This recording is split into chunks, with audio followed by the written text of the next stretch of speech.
स्वागत है आपका फिर से एक नई वीडियो में। दोस्तों अभी हम मौजूद हैं सतलोक आश्रम। ब्रह्मा विष्णु महेश की भक्ति करने से क्या गति प्राप्त होती है, तो हमारे साथ है सतलोक आश्रम में संत रामपाल जी महाराज के शिष्य, जो कि प्रदर्शनी में ये अपना सेवा दे रहे हैं, सबको दिखा रहे हैं, बता रहे हैं कि यहाँ पर सारे पुस्तक रखे हैं, सारे शास्त्र रखे हैं, वेद रखे हैं, गीता रखी है, बाइबल रखी है, सब कुछ रखा है।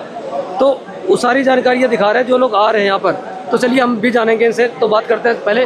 नमस्कार सर। सच्चाई जी। सर हमें ये घट रामायण पुस्तक में बताइए, तुलसीदास जी का जो घट रामायण है, इसमें बताइए कि क्या ब्रह्मा विष्णु महेश की भक्ति करने से मोक्ष प्राप्त होता है या फिर कोई और स्थान?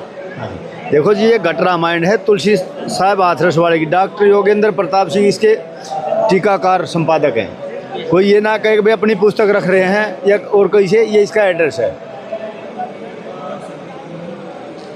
इसके हम चलते हैं पेज नंबर 230 पे।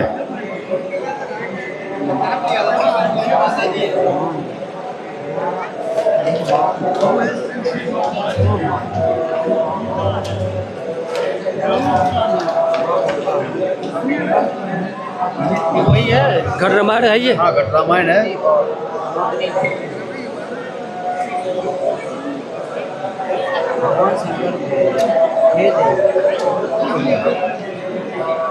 कितना पृष्ठ है ये बता दीजिए। Page number 246। 246 है पृष्ठ संख्या। वही है घट रामायण। आप देख सकते हैं ये तुलसी साहब हाथरस वाले, जो कि आप देख सकते हैं इनके हैं संपादक एवं टीकाकार ये डॉक्टर योगेंद्र प्रताप सिंह, जो कि आप देख सकते हैं ये पुस्तक है।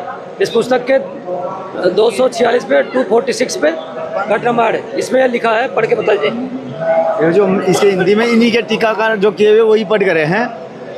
राम कृष्ण की भक्ति में चित्त की दृढ़ता उत्पन्न करेंगे, जो स्वयं करेंगे और दूसरे को भी सिखाएंगे। विष्णु भक्ति करते हुए अहंकार करेंगे, इससे वे नरक की नदी की धारा में पड़ेंगे। कथा पुराण से वे सारी बातें समझाएंगे और अपने आचरण से स्वयं नाना प्रकार के कष्ट भोगेंगे। इन व्यक्तियों को जो ज्ञान चर्चा सुनेंगे वे 84 लाख योनियों के बीच में पड़ेंगे। ये मिथ्या ही मिथ्या वेद विधियों के गान करेंगे और दक्षिणा प्राप्त करने के लिए नियमित दूसरों को गला कटवा देंगे। उनके उपदेश का अनुपालन जो शिष्य करेंगे उसे परमार्थ तत्वों का दर्शन नहीं होगा।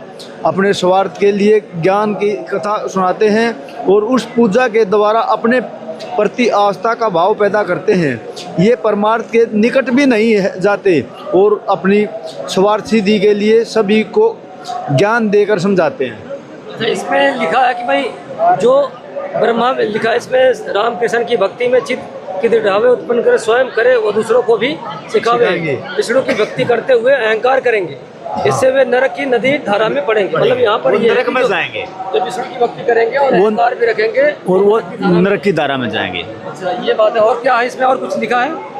दिखाइए इसमें और क्या क्या प्रमाण है इसमें, तुलसीदास जी ने क्या क्या कहा है। पहली बात तो विष्णु की जो भक्ति करेंगे और अहंकार करेंगे और नरक में जाएंगे। और भी दिखाइए कुछ है। देखो जी, ये करने वाले के लिए क्या लिखा? हाथरस वाले की ये डॉक्टर योगेंद्र प्रताप सिंह हैं। कोई ये ना कहे भाई, ठीक है जी। ये इसमें व्रत के लिए कहा है जी। व्रत के बारे में बताइए। हाँ, ये लोमस ऋषि जी हैं जिनकी सबसे लंबी आयु थी। तो ये उन्होंने कहा है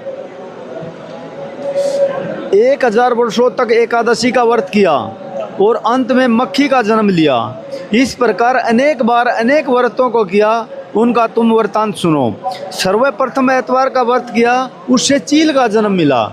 मंगलवार का व्रत अनेक प्रकार से अनेक रूपों में रहा, उससे मुझे सूर का शरीर मिला। उसके बाद तीज का व्रत किया, उससे के कारण मैंने कुत्ते का जन्म प्राप्त किया। इसके बाद नियम से प्रदोष का व्रत रखा, उसके कारण गधे का जन्म मिला। नवमी तथा अष्टमी का व्रत किया, उससे मुझे चूहे का जन्म मिला। नवमी और अष्टमी जो नवरात्र का व्रत, जो नवरात्रे का व्रत करते हैं, ये देखो जी, नवमी और अष्टमी का व्रत किया, उससे मुझे चूहे का जन्म मिला। इसके बाद अनंत चौदस का व्रत किया, उससे मुझे ऊँट का जन्म मिला। इसके बाद जो अपने यहाँ गणेश चतुर्थी मनाते हैं ना, चतुर्थी का व्रत कहा गया, उससे मुझे भैंस का जन्म समझो। इसीलिए मनाते क्या लोग गणेश चतुर्थी? नाना प्रकार के व्रत अनुशालन पूर्ण तत्परता से पूछा, फिर भी मुक्ति नहीं पाई। अब छोटी ही और देखो जी क्या कहा है, हम जो ब्राह्मणों को दान देते हैं मंदिर में पुजारियों को, उसके बारे में क्या कहा लोमस ऋषि जी ने। मैंने अनेक बार गोदान किया, उसके फलस्वरूप बकरी का जन्म मिला। क्या बात है। पूर्ण हस्त करा के वेद विधि से ब्राह्मणों को भोजन करा, उससे मुझे बिच्छू का जन्म मिला। अच्छा, जो पंडित ब्राह्मण को भोजन करवाते हैं उनको बिच्छू का जन्म बिच्छू का जन्म मिलता है। इसके अतिरिक्त अनेक प्रकार के पुण्य को मैंने विधिवत किया। तो लोमस ऋषि कहते हैं इसका कोई फल नहीं है जो अपनी मर्जी से मर्जी से साधना करते हैं। हम हिंदू धर्म में जन्म है, गीता जी में स्पष्ट लिखा है, गीता जी के अनुसार हमने भक्ति करनी चाहिए, नियम मर्यादा में रहकर करनी चाहिए। वो हम आपको गीता जी से दिखाएंगे। अब लास्ट एक बात करते हैं, लोमस ऋषि ने क्या कहा है। लोमस ऋषि ने कहा है, लोमस ऋषि मैं कहूँ विचार, संत शरण से होए उबार, तीर्थ व्रत सब झूठ पसारा, ना ही हो इनसे निवारा। वो कहते हैं, लोमस ऋषि कहते हैं, मैं विचार पूर्वक कहता हूँ संतों की शरणगति से ही उद्धार हो सकता है। तीर्थ व्रत आदि सब झूठे फैलावे हैं, इससे कोई निराकार हाल नहीं निकलेगा। ये लोमस ऋषि कह रहे हैं। बट रामायण में लोमस ऋषि ही कह रहे हैं कि भाई संतों की शरण में जाने से ही सब मुक्ति संभव है। हाँ, उससे ही उद्धार, उसी से उद्धार हो। हाँ जी। और कुछ बताइए इसमें, और कुछ दिखाइए, कुछ अगर लिखा हो तो। नहीं तो फिर जैसे लोग क्या है कि भाई संत रामपाल जी महाराज को कहते हैं भाई वो तो अपना ज्ञान देते हैं, अपना ऐसे बताते वैसे बताते हैं, लोगों को डरवाते हैं डराते हैं। क्या सच में संत रामपाल जी महाराज अपनी तरफ से बताते हैं या फिर ये लिखा हुआ है जो आपने अभी दिखाया? लेकिन और भी कुछ दिखाइए इसमें अगर कुछ और लिखा हो तो।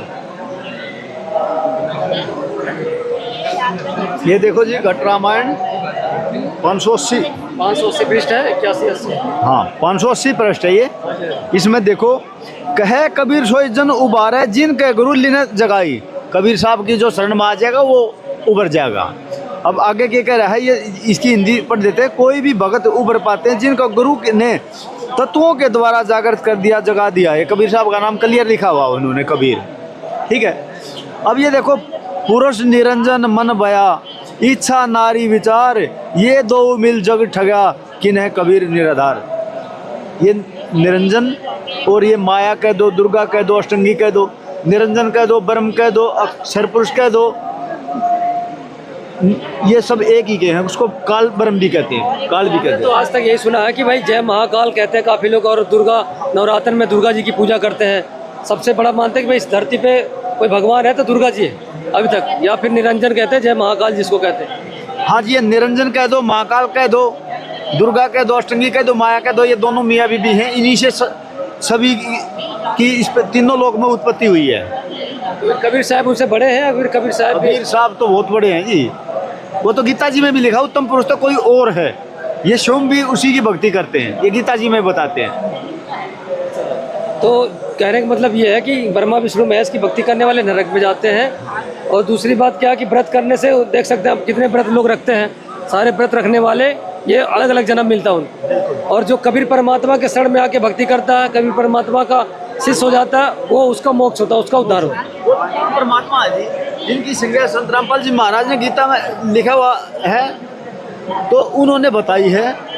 अक्षर पुरुष एक पेड़ है, निरंजन वा की डाल, तीनों देवा शाखा पात्र संसार। गीता अध्याय 15 के श्लोक नंबर 1 में क्लियर बता दिया। अक्षर पुरुष तो एक पेड़ है, निरंजन उसकी डाल है, तीनों देवा ब्रह्मा विष्णु महेश उसकी शाखा है, और पात्र रूप में ये सारा संसार है। अच्छा, इस पे ये गीता है जो? हाँ, यही गीता है। इस गीता में लिखा, कहाँ पर लिखा है दिखाइए। ये देखो, ये गीता प्रेस गोरखपुर से जयदयाल गोयनका इसके अनुवाद करता है।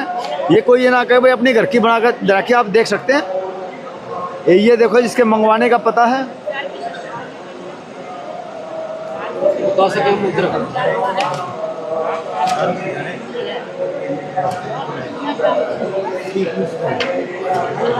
ये देखो जी, गीता अध्याय 15 अध्याय 15वां है। ये देखो, ऊर्ध मूल मध्य शाखम, ऊर्ध मूल ऊपर की तरफ जड़, अध्याय शाखम नीचे की तरफ शाखा। हम हिंदी पढ़ते हैं जी। देखो, आदि पुरुष परमेश्वर रूप मूल वाले, मूल होता जड़ वाले, ब्रह्म रूप मुख्य शाखा वाले, जिस संसार रूप पीपल के वृक्ष को अविनाशी कहते हैं, वेद जिसके पत्ते कहे गए हैं, उस संसार रूप वृक्ष को जो पुरुष मूल सहित जड़ सहित तत्व से जान लेता है, वह वेद के तात्पर्य को जानने वाला है। इसमें क्लियर क्या कह दिया, अगर भाई जो एक संसार उल्टा लटका हुआ पीपल का वृक्ष समझो, जो इसको जड़ से लेकर पत्तों तक खोल कर बता देगा, वो तत्वदर्शी संत होगा, योगी होगा, ज्ञानी होगा। अब हमारे भारतवर्ष में इतने साधु संत हैं, हम किसको सही मानने? ये द्वापर में ये गीता जी बोली गई है। द्वापर से आज तक इतने कथावाचक हुए हैं, किसी ने भी ये खोल कर नहीं बताया, संत रामपाल जी महाराज के अलावा इन्होंने ही खोल कर बताया है। सबसे ज़्यादा फेमस है प्रेमानंद जी महाराज है और ये देवकीनंदन ठाकुर हैं, बहुत बड़े बड़े ये संत हैं। ये लोग भी तो गीता का अनुवाद कर रहे हैं। क्या संत रामपाल जी महाराज जी केवल सही अनुवाद कर रहे हैं? क्योंकि जी वो शास्त्रों के मुताबिक भक्ति बताते हैं, शास्त्रों में लिखी हुई है, गीता जी में लिखी है। गीता अध्याय 15 श्लोक नंबर 1 है और इसमें कह रखा है जो इस उल्टे लटके हुए वृक्ष को जो खोल कर बता देगा वही तत्वदर्शी ज्ञानी होगा, योगी होगा, संत होगा। तो ये संत रामपाल जी महाराज के अलावा आज तक किसी ने नहीं खोल कर बताया, क्योंकि द्वापर में बोली गई थी। अब कलयुग भी काफी टाइम बीत चुका है। प्रेमानंद के फॉलोअर्स इतने बड़े बड़े हैं, बड़े बड़े एक्टर हैं, जो आप देख सकते हैं विराट कोहली भी प्रेमानंद जी के शरण में गए हैं। क्या वो भी नहीं है तत्वदर्शन? बिल्कुल नहीं, जब जानते ही नहीं तो जो सच्चाई है उसमें तो आप चाहे कितने बड़े चले जाओ, उससे फेमस होने से क्या होगा। कहते हैं जी ज्ञान का और ध्यान का तो एक चमका होता है, तो ये ज्ञान है। ये संत रामपाल जी महाराज ने ही खोल कर बताया है। अब भाई एक बार अपने शास्त्र खोल कर दिखा दो, गीता जी में लिखा है कि अपने शास्त्रों के मुताबिक भक्ति करनी चाहिए। ठीक है। तो दर्शकों देखा किस तरह आपने में गरीबदास जी महाराज का बौद्ध दिवस मनाया जा रहा था, तो उसमें वहाँ पर ये प्रदर्शनी लगाई गई है। यहाँ पर आपने देखा किस प्रकार घट रामायण, जो कि तुलसीदास जी हाथरस वाले, उन्होंने अपना मतलब घट रामायण में लिखा है कि भाई व्रत करने से ये होता है और फिर जन्म मिलता है, क्या क्या जन्म मिलता है और नरक में जाते हैं ब्रह्मा विष्णु महेश की पूजा करने से, सारी जानकारी दी रखी थी। और यहाँ पर हमने आपको दिखाया, प्रमाण भी दिखाया, गीता में प्रमाण दिखाया और सबका प्रमाण दिखाया। आप सभी लोग अगर आपको कहीं पर ये डाउट लगता है तो आप लोग आ सकते हैं संत रामपाल जी महाराज के सतलोक आश्रम में। यहाँ पर देख सकते हैं ये किताब आपको मिल जाएगी, बाकायदा आप मंगा भी सकते हैं पुस्तक। ये पुस्तक आपको गीता प्रेस गोरखपुर से प्रकाशित है, वो ये गीता है और वो है वो भी गोरखपुर से प्रकाशित है। आप यहाँ पर लेके मंगा के देख सकते हैं क्या सच में जो ये दिखाया गया ये सच है या गलत है। तो आप सब के ऊपर छोड़ देते हैं, आप लोग कमेंट करके बताइए ये वीडियो कैसी लगी। आप लोग अगर आपको अच्छा लगा, जानकारी थोड़ी सी मिली होगी तो चैनल को सब्सक्राइब करिए और वीडियो को ज़्यादा से ज़्यादा लोगों के पास शेयर कीजिए। मिलते हैं अगली वीडियो में, तब तक के लिए धन्यवाद।